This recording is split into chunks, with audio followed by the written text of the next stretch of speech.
అది అహంగ్రహోపాసకులు దొరికేటువంటి ఫలితం. ప్రతీకోపాసకులు ఎలాగా?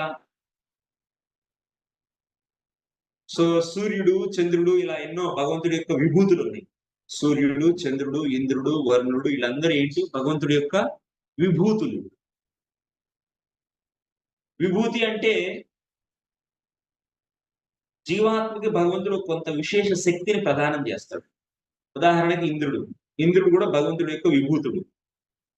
అంటే జీవాత్మ ఇంద్రుడిలో కూడా ఉండేది ఒక బద్ధ జీవాత్మ. చెప్పాను ఆల్రెడీ.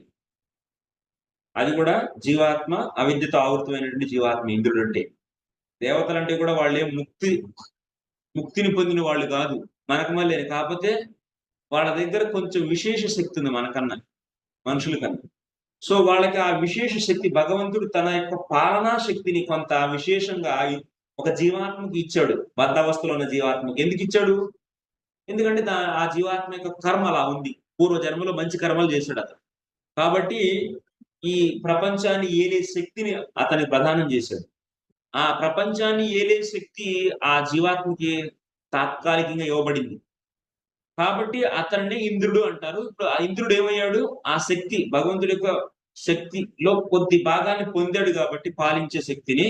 సో కాబట్టి ఇంద్రుడిని ఏమంటాం ఇప్పుడు? విభూతి అని అంటాం. భగవంతుడి యొక్క విభూతి.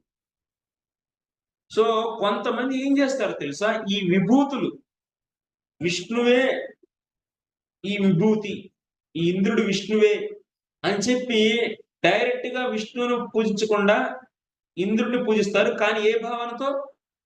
ఈ శక్తి ఎవరిది? విష్ణువుదే కాబట్టి విష్ణువే ఇతను అని చెప్పి ఆ భావనతో, అంటే ఆ విభూతి విష్ణువు అని చెప్పేసి, విష్ణువే దేవాది దేవుడు, ఆ దేవాదేవుడు విష్ణువే ఇప్పుడు ఈ విభూతి అని చెప్పి ఆ విభూతిని అంటే సూర్యుడినో, చంద్రుడినో, లేకపోతే ఇంద్రుడినో, వరుణునో ఉపాసిస్తారు.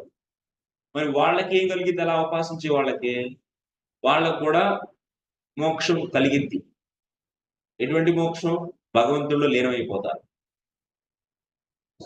సో ఇక్కడ విషయం గమనించాలి. ఇంద్రుణ్ణి ఇంద్రుడుగా ఉపాసిస్తే ఎక్కడికెళ్తాం? ఇంద్రలోకం వెళ్తాం.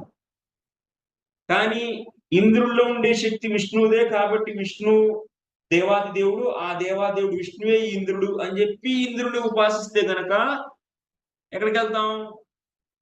విష్ణువులో లీనమైపోతాం.